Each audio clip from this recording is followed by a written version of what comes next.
Shalom, renungan malam hari ini diambil dari Kisah Para Rasul 2 ayat 42 hingga 43. Mereka bertekun dalam pengajaran rasul-rasul, dalam persekutuan, dalam memecahkan roti dan berdoa. Ketakjuban melanda semua orang sebab rasul-rasul itu mengadakan banyak mukjizat dan tanda. Selamat malam, Jemaat GKI Solo Gracia yang terkasih dalam Tuhan Yesus. Ayat yang kita renungkan malam ini menggambarkan kehidupan jemaat mula-mula setelah mereka menerima pencurahan Roh Kudus.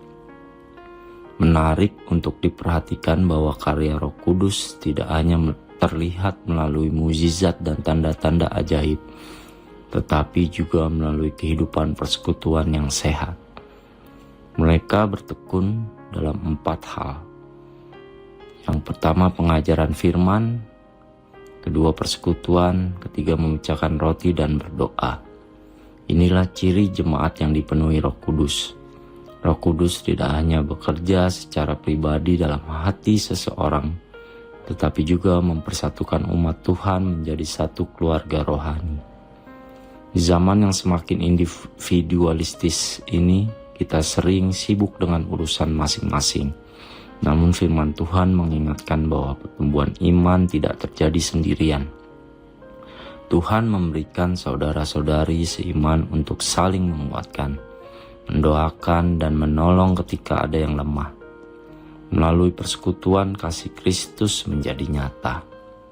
Kita juga melihat bahwa ketika jemaat hidup dalam kesatuan dan ketekunan, kuasa Roh Kudus bekerja dengan luar biasa.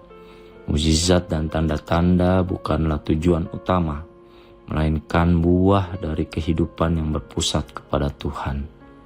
Roh Kudus memakai jemaat yang hidup dalam ketaatan dan kebersamaan untuk menjadi kesaksian bagi dunia.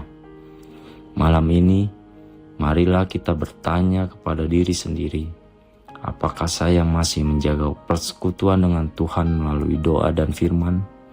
Apakah saya juga menjaga persekutuan dengan sesama anggota tubuh Kristus? Jangan biarkan kesibukan, perbedaan pendapat, atau kekecewaan menjauhkan kita dari persekutuan yang Tuhan kehendaki.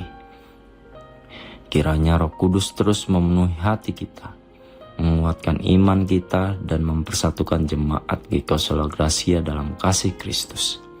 Saat kita hidup dalam persekutuan yang benar dan bergantung kepada kuasa Roh Kudus, Tuhan akan terus bekerja melalui gerejanya untuk menjadi berkat bagi banyak orang. Selamat beristirahat. Kiranya damai sejahtera Tuhan menyertai Bapak, Ibu, dan kaum muda gereja malam ini. Tuhan Yesus memberkati. Amin.